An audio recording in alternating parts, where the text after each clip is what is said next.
Waalaikumsalam warahmatullahi.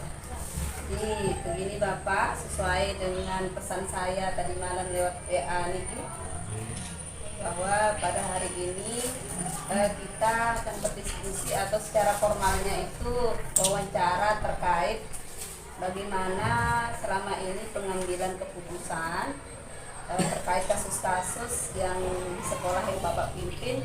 Apakah itu kasus yang menyangkut siswa dengan siswa ataukah guru dengan siswa ataupun yang terjadi di sesama guru.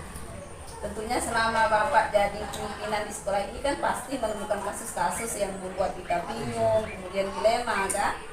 Jadi untuk hari ini itu mungkin akan kita bahas Bapak. Selama ini bagaimana Bapak dapat mengidentifikasi kasus-kasus yang merupakan dilema etika ataupun etika moral yang terjadi di sekolah ini? Identifikasi masalah-masalah atau kasus yang terjadi di antara siswa atau siswi, ya saya khususnya menerima dan selama ini untuk menerima hasil baik dari kesiswaan atau yang di kelas, bahkan yang di BK. Berarti biasanya dari kelas, kemudian kerjasama dengan BK baru disampaikan lagi ke Bapak sebagai pimpinan. Lebih banyak seperti itu. Dan terkadang saat kita keliling-keliling kelas dan secara kebetulan memonitor terhadap reaksi sosial anak-anak di dalam kelas, kalau ada terjadi ya kita punya langsung kita selesaikan. Contohnya ada yang saling lempar, ada yang saling sembunyikan pulpen. Karena ini kita tahu biasa. Tapi kalau tidak diberikan masukan, nasihat supaya jangan saling ganggu, itu sampai di sana harus secara kebetulan. Tapi kalau misalnya kasus yang kita terima yang dari lokasi kesiswaan atau dari kelas atau BK-nya, kalau antar dua siswa misalnya, ya kita damaikan mereka, kita berikan masukan untung ruginya kalau kita saling menyatakan dan bagaimana pentingnya kita saling perhatikan sesama saudara kita di dalam sekolah, khususnya di dalam sekolah. Karena prinsip kita, walaupun berbeda asal, berbeda keluarga di luar, ketika masuk di sekolah, walaupun sudah satu kelas, itu merupakan saudara. Berarti diadakan pembinaan berarti Pak Anggi, luar biasa. Nah selama ini dalam menjalankan keputusan di sekolah, apa yang prosedur seperti apa yang Bapak laksanakan? Keputusan seperti apa? Kalau seperti tadi kasusnya yang dilema antara ketika anak kemudian berkelahi dengan anak. Kalau untuk yang pengambilan keputusan untuk selama ini belum kita temukan anak-anak yang terlibat saling rentan anak-anak ini sekedar ya saling sembunyikan tas atau kadang-kadang pulpennya saling ambil, karena secara kebetulan anak-anak itu memang butuh pulpen, jadi tanpa sepengetahuan temannya ambil pulpen temannya, dan itu jadi permainan dan perbincangan dalam kelas. Dan untuk pengambilan keputusan bersama dalam permasalahan tersebut, tentunya tidak lepas pengambilan keputusan. Misalnya kita putuskan untuk tidak diulangi lagi kasus atau kejadian yang terjadi itu, saya terutama akan memanggil pertama wali kelasnya, kemudian wakil kesiswaan dan guru BK itu, dan 3 komponen ini harus kolaborasi. Baru nanti kepala sekolah misalnya kita akan tuangkan ke dalam sebuah surat keputusan itu dengan keputusan. Karena menurut saya sekarang kalau secara tersendiri kepala sekolah akan membuat sebuah keputusan tanpa ada kesepakatan bersama dengan wali kelas, kesiswaan ataupun guru BK tersebut yang lebih banyak tahu urusan anak siswa di sini akan terasa sia-sia. Jadi harus kerjasama. Berarti intinya dalam mengambil sesuatu keputusan, Bapak itu musyawarah dengan Harus musyawarah. Luar biasa Pak. Kemudian yang berikutnya Pak, apa hal-hal yang Bapak anggap efektif dalam pengambilan keputusan dalam semua kasus, baik itu kasus yang ringan, sedang ataupun kasus yang berat misalnya terjadi di sekolah Bapak? Yang paling efektif dalam pengambilan keputusan itu pertama, Ya. Misalnya dua siswa, atau kadang-kadang ada kasus guru jarang masuk. Nah kasus seperti Kemudian itu. ada kasus guru kadang-kadang berlebihan cara penyampaiannya yang lama. Jadi prinsip kita pertama kita harus kumpulkan mereka. Pertama, bagaimana yang bermasalah kita kumpulkan, bisa identifikasi kasus-kasus yang ada, dan tentunya tidak lepas dari peran para wakasir.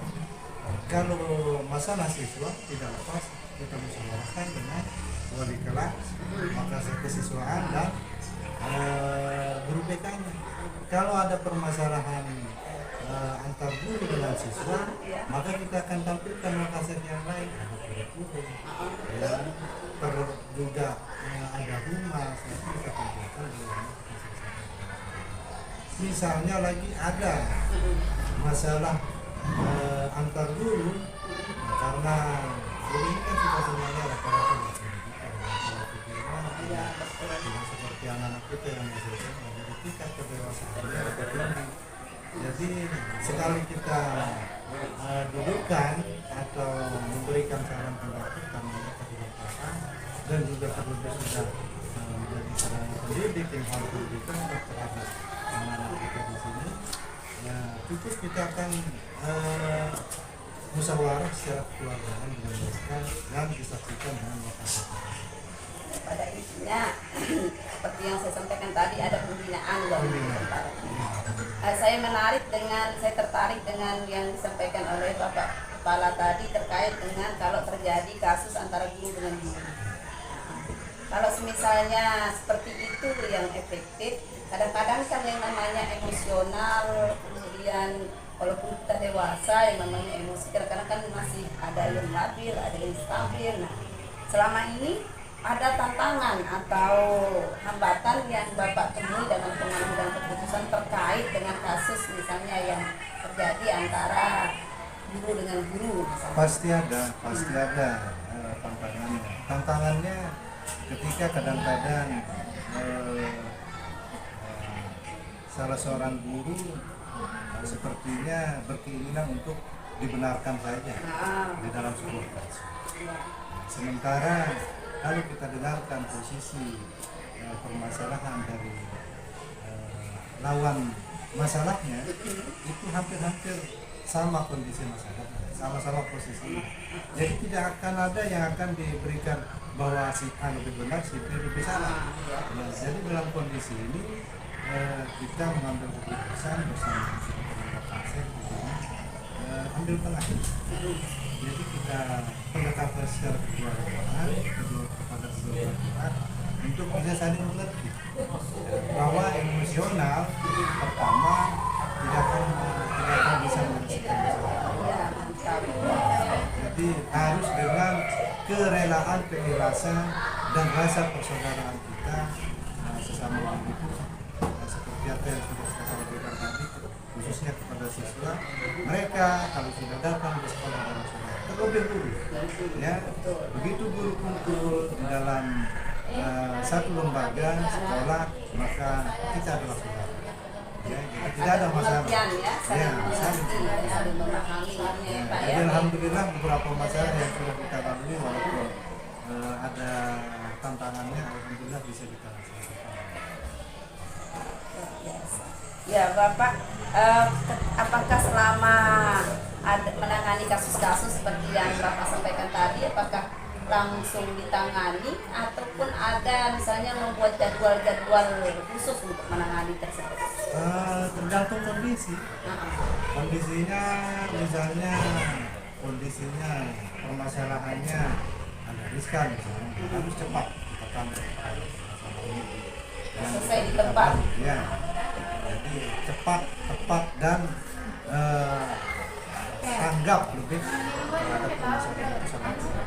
Dan kita berikan waktu ruang untuk permasalahan itu akan dipengaruhi oleh orang-orang ketiga. Jadi ketika ada masalah baru, mengajak teman-teman Wakasek menyelesaikan masalah dan memberikan pengertian. Jadi supaya kenapa kita ambil sikap seperti itu supaya tidak ada celah untuk orang ketiga bisa memprovokasi di antara dua kelompok yang Tidak menambah memperpanjang masalah ya. jadi mengembang. Iya, Pak. Strategi yang cukup dan luar biasa kalau menurut saya Bapak, yang sangat saya terinspirasi terhadap strategi yang Bapak lakukan sebagai pimpinan. Dan Bapak, apakah ada seseorang atau faktor-faktor lain yang mempermudah Bapak sebagai pimpinan dalam pengambilan keputusan selama ini? Pasti ada. Ya, kalau seseorang itu bukan seseorang, banyak orang. Banyak orang ya.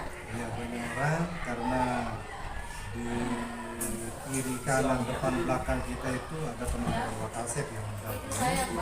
Dan sepintar apapun seorang kepala sekolah kalau tidak didampingi oleh komponen Wakasek atau orang-orang terdekat kita di antara teman-teman ini, tidak akan selesai. Jadi intinya pengambilan keputusan sama kepala sekolah dan khususnya saya di sini berdasarkan hasil kesepakatan kita khususnya dengan Wakasek.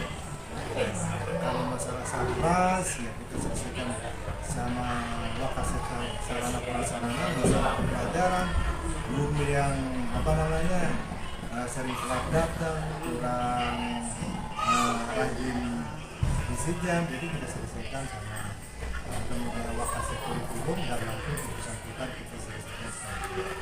Kalau masalah siswa, tentunya 3 komponen tadi, ada wali kelas, Wakasek siswaan dan guru BK itu tidak bisa saya lepas. Tetap kolaborasi menyelesaikan masalah. Dan anak-anak kita di sini alhamdulillah setiap pagi diberikan pengajian diniyah. Jadi dalam pemahaman pengajian diniyah ini setiap pagi jam 6.30 pagi sampai jam 7.15 mereka diberikan siraman sehingga pemahaman kebutuhan yang ada di hati anak-anak kita ini alhamdulillah tetap disirami oleh siraman istirahat. Jadi kalau saya bisa menarik kesimpulan dari apa yang disampaikan oleh Bapak pimpinan tadi, berarti intinya ada komunikasi, kemudian kerjasama dan kolaborasi ya dengan komunikasi ini nomor satu. Baik Bapak, dari semua yang Bapak sampaikan tadi mungkin ada pembelajaran yang Bapak ambil atau petik dalam pengambilan keputusan yang selama ini Bapak tangani.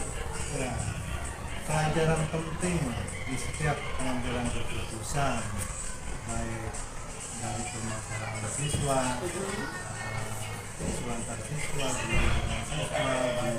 guru. Pelajaran yang penting itu adalah pertama menurut saya adalah keikhlasan. Bagaimanapun kita punya masalah, tapi tidak ada rasa ikhlas kita, serta tidak ada kemauan untuk menyelesaikan masalah. Kemudian yang kedua terkait penyelesaian permasalahan pengambilan keputusan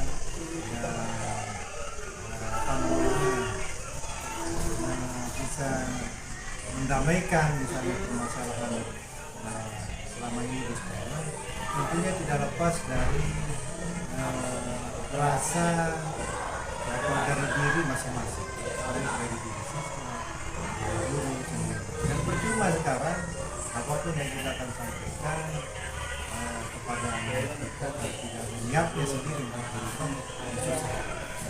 Jadi harus pemahaman yang kita berikan harus dimulai dari dirinya, baru bisa akan dijalankan dalam kehidupan sehari-hari di sekolah ataupun di rumah. Itu pembelajaran yang bisa diambil yang luar biasa. Yang terakhir pembelajarannya ya rasa saling butuh membutuhkan, rasa sosial kita saling melengkapi.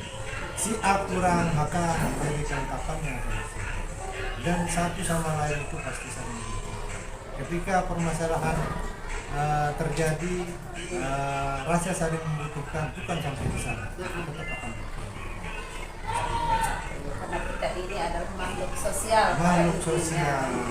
Terima kasih Bapak, terima kasih atas segala Terima kasih sharing diskusinya terkait dengan pengambilan keputusan yang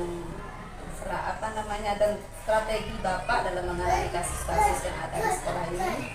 Nah, semoga nanti pengalaman baru atau ilmu-ilmu yang saya dapatkan pada pagi hari ini, insya Allah nanti bisa kita terapkan atau kita bagikan ke teman yang lain sehingga kasus-kasus serupa dapat ditangani dengan lebih cemerlang seperti yang Bapak terapkan di sekolah. Terima kasih Bapak atas waktunya dan ucapkan assalamualaikum warahmatullahi wabarakatuh.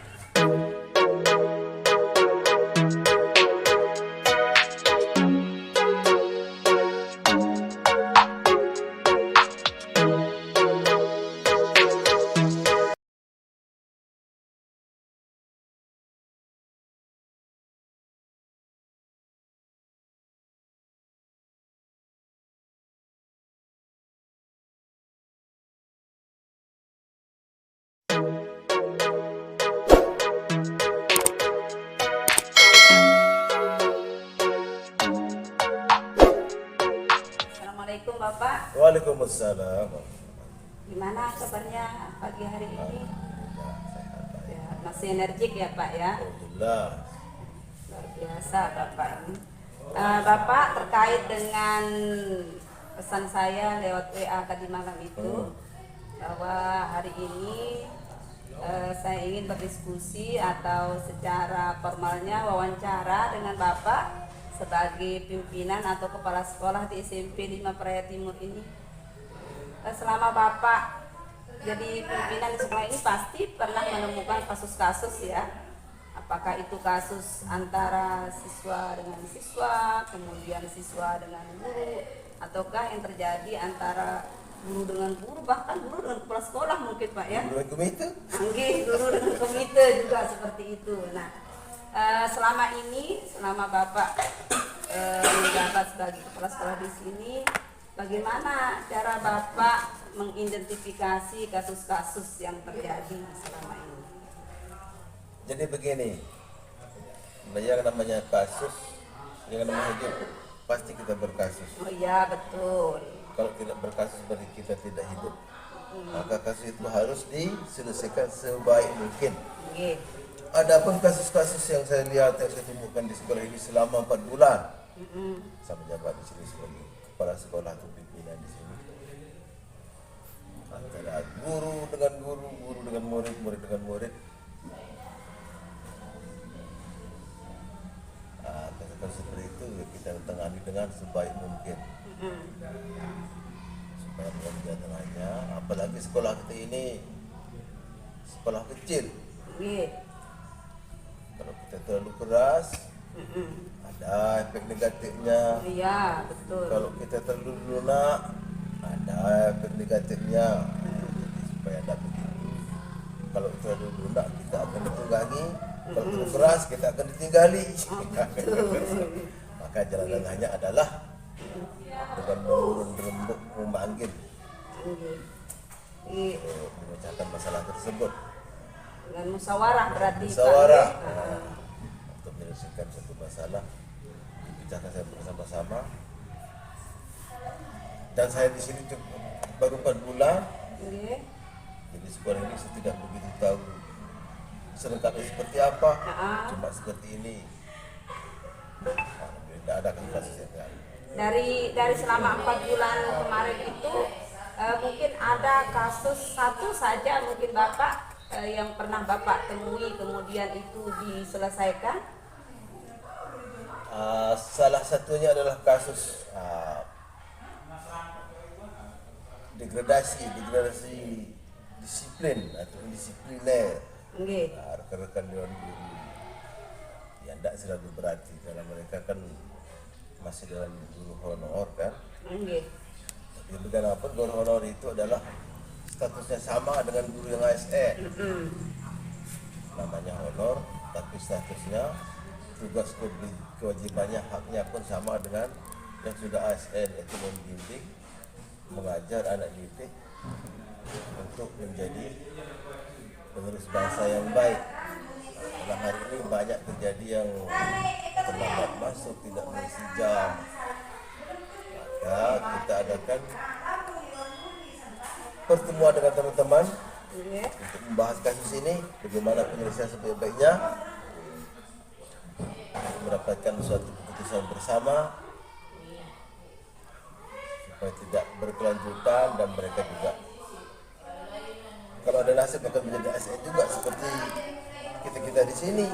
Berarti kemarin itu kasusnya ada beberapa yang bisa saya tangkap ya Bapak, ada beberapa dewan guru yang status DPT yang memang kurang dalam menjalani kewajibannya ya. Bisa dikatakan seperti itu, kurang disiplin baik itu dalam mengajar maupun kehadirannya. Jadi, kemudian bisa saya klarifikasi tadi bahwa prosedur penanganan masalah tersebut itu dengan bermusyawarah dengan dewan guru, termasuk dengan waka-waka yang lainnya.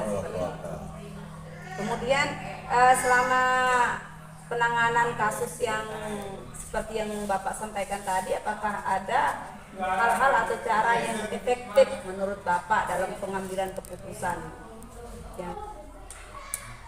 Sebagai warga negara Indonesia yang bermusyawarah, betul. Tentunya cara yang efektif adalah dengan bermusyawarah, yaitu dengan memanggil rekan-rekan dewan guru untuk menyelesaikan masalah tersebut bagaimana sebaiknya, dan untuk mengetahui kira-kira apa akar penyebabnya, apakah faktor internal atau tidak mengerti tupoksinya sebagai guru misalnya, itu harus diketahui. Berarti menggali informasi sedalam-dalamnya terkait dengan permasalahan apa yang menyebabkan guru-guru tersebut melakukan penyimpangan perilaku, berarti Bapak ya?